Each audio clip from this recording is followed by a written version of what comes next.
Hello दोस्तों, स्वागत है मलखोप बाबा के कुटिया में। ए बाबा देखी ना राती के सेजिया पर सपने में अपने से। बस बस बस करो अभी।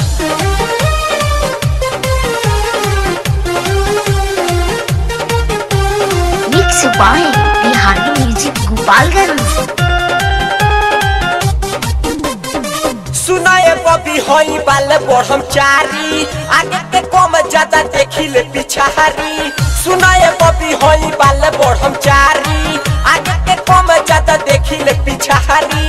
राजी बारू तो हमसे बतावो बतावो, राजी बारू तो हमसे बतावो।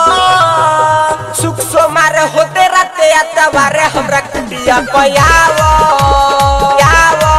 सुख सोमार होते रहते अतवारे हमरा कुटिया में आओ न रे। Mix by Bihari music Gopalganj. कुटिया पयावो।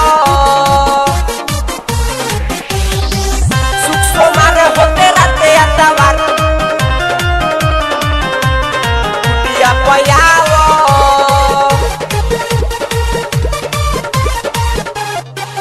लगे तोहरा के तंग कोइले बाऊ मरिया सोला हवा भागी ना भूतवा गोरिया जबले करबू ना पिया हवा।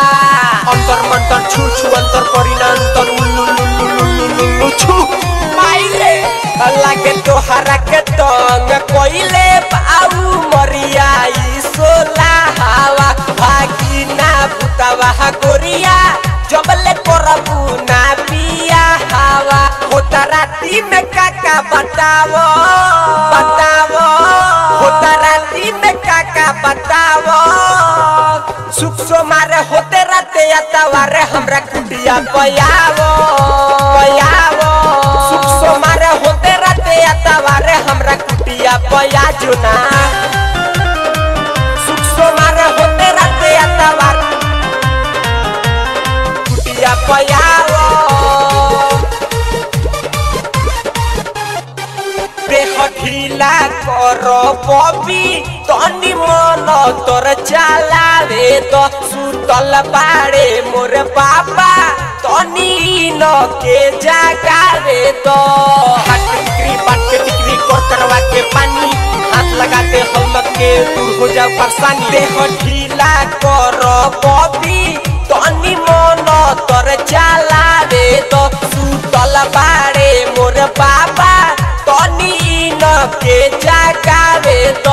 हाथ हे पर लिया के छुआवो छुआवो, हाथ हे पर लिया के छुआवो। सुख सोमार होते रहते अतवारे हमरा कुटिया पयावो यावो। सुख सोमार होते रहते अतवारे हमरा कुटिया पयाव आओ आओ ना। Mix by